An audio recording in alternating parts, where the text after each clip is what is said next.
Hey guys, welcome back to a different type of video this week.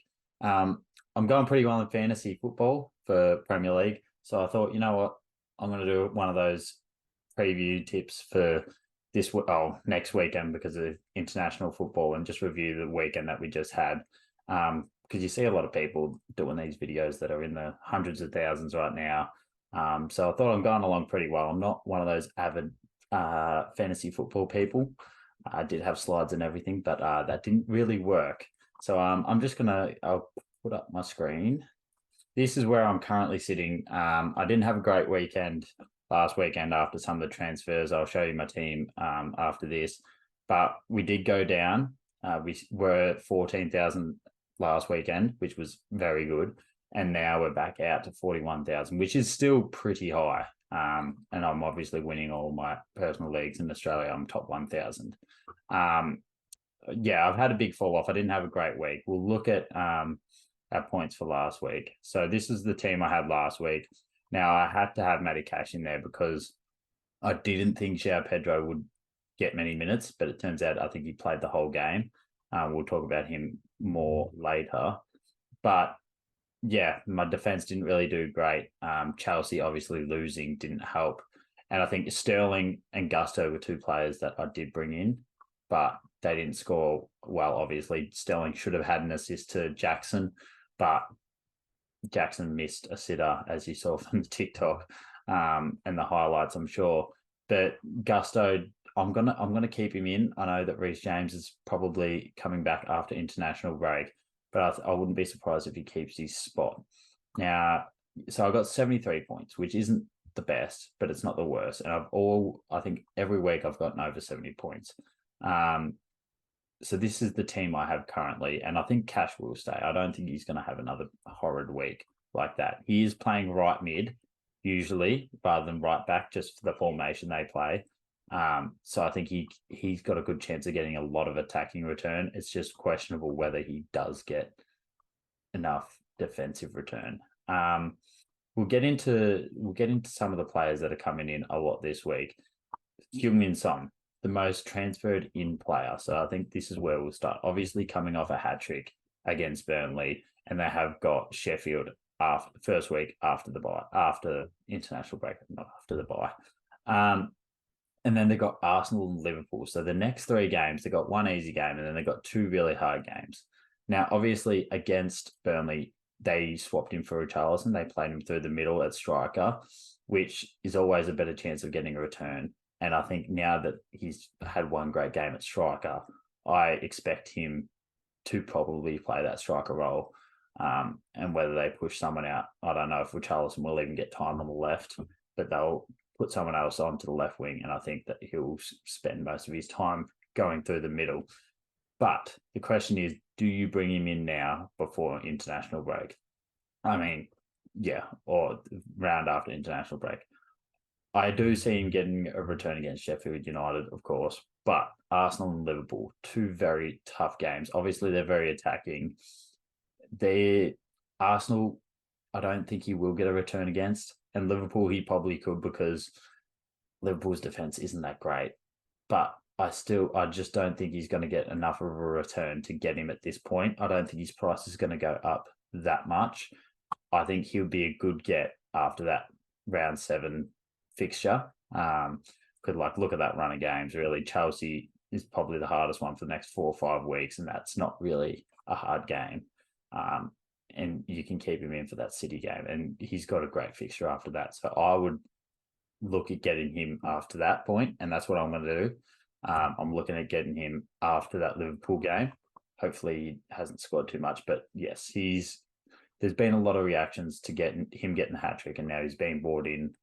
I wouldn't have him in yet. I would personally not have him in just yet, but that moves me on to another person that got a hat trick this week, and that's Evan Ferguson. Now, I tossed up at the start of the year between him and João Pedro, but at the end of last year, he did show glimpses, but he didn't get the time. I didn't think he would get full 90 minutes here. I thought he'd just be the sub again.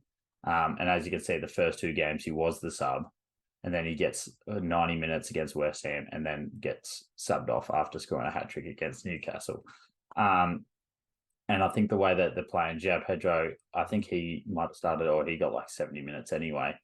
But I think Evan Ferguson, if if you're going to go three Brighton players like I have, I'm gonna switch, more than likely switch him out for João Pedro just directly. I've got 2.9 million in the bank. But like you look at the run, it's not the best fixture, but United at home, United away isn't the toughest fixture, especially with how United are going. Bournemouth at home, easy. Villa aren't going to be the best offensively. Then they've got a few hard games, a couple of hard games. But I think if once you get past this tough period, it's just him and Son are two players after 7 or 8, or for this case 9. They're going to be players that you really want in your team. Now, whether you bring him in now, I understand if you don't want to bring him in now, coming up against United and Bournemouth. I'm in a position where I haven't been playing my second striker, which is João Pedro. So for me, I'm going to bring him in. I probably will bring him in for this United fixture.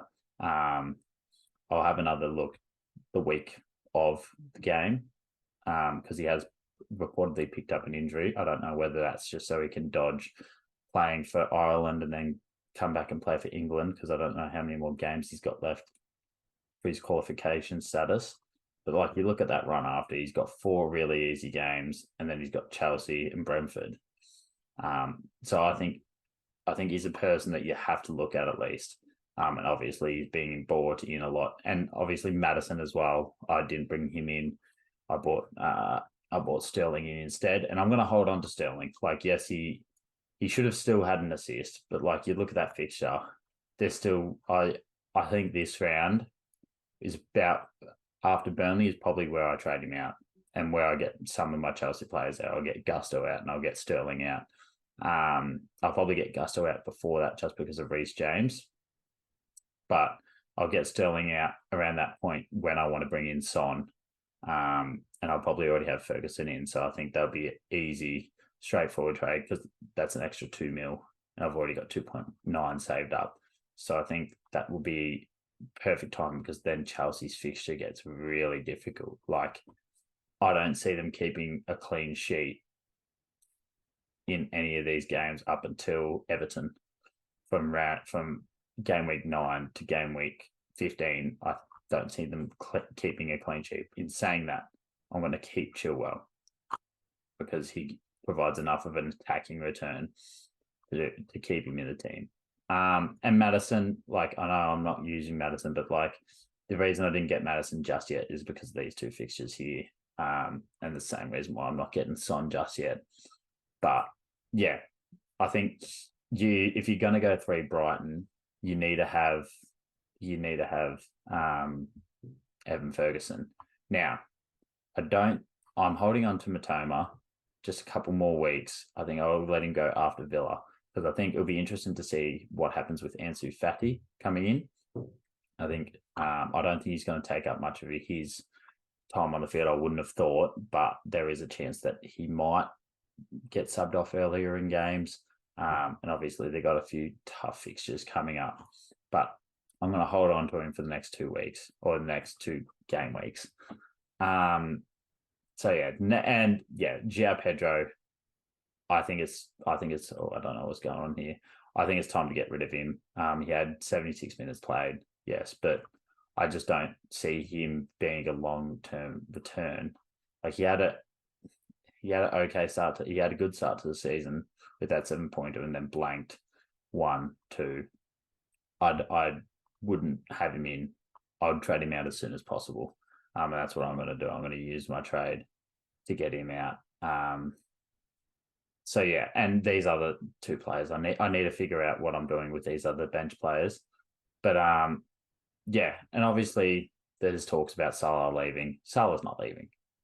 I just don't see Liverpool accepting a bid for Salah when we can't get a replacement in the same transfer window.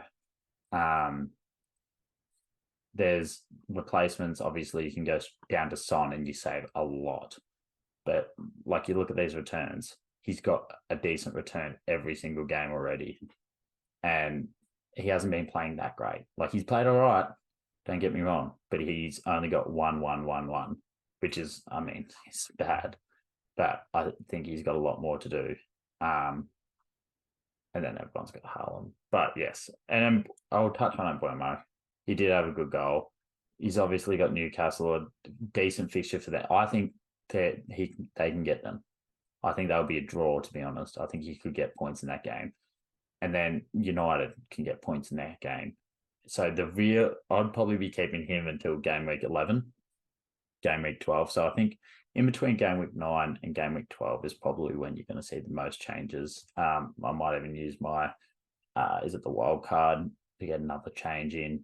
But yeah, that's the team I have. And that's what's got me to top 40,000, top 41,000 so far. So yeah, and top 1,000 in Australia. Oh yeah, Australia Optus League, whatever, same thing.